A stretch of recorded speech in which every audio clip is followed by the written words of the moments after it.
Okay. Obviously, FEMA and our federal partners are doing everything that we can to support our state and local governments that are going through a tremendous hit. Bottom line, it was one of the most powerful storms that the country's seen since 1851. And I think the TV cameras are revealing what that looks like, particularly in the Mexico Beach area, but there's a lot of damage inland. Last night, the storm also pushed through North Carolina and Virginia.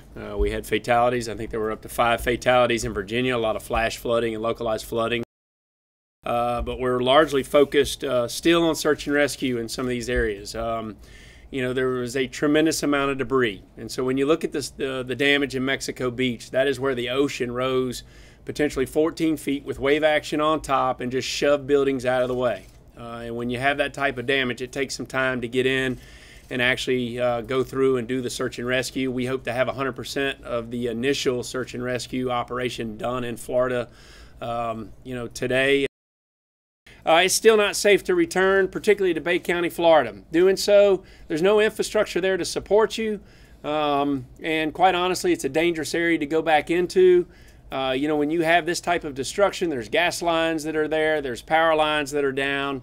In doing so, you're putting your life in danger, and we ask you to be patient, you know, before you just try to rush back into those areas, and understand that we're doing everything that we can to get the roadways open and trying to stabilize the situation so that people can go home and figure out how to put the rest of their livelihood back together. Good news from the weather aspect of things. Michael will be moving rapidly out to sea today. Just a few more hours of heavy impacts along southern New England. High surf, heavy rainfall, strong winds. Fortunately, that'll be shoved well out to sea by tonight. We will see, though, the threat for river flooding continuing in Virginia, down toward the North Carolina, Piedmont, even toward coastal areas well into next week as runoff trickles down toward the south. However, we don't see any significant weather patterns moving into the area over the next week, so the river should recede at least by the middle to latter half of next week. So no significant weather threats beyond this. Category 4 storms bring the worst type of devastation that you've seen. We've seen the worst of the storm surge, we've seen the worst of the winds, and not only that, but it moved inland and it caused a lot of flash flooding problems and loss of life all the way through Virginia. It takes time to put these things back together and help, you know, communities strive for a new normal, but we are doing everything that we possibly can to move as quick as we can. You know, we want people to understand how these storms attack communities.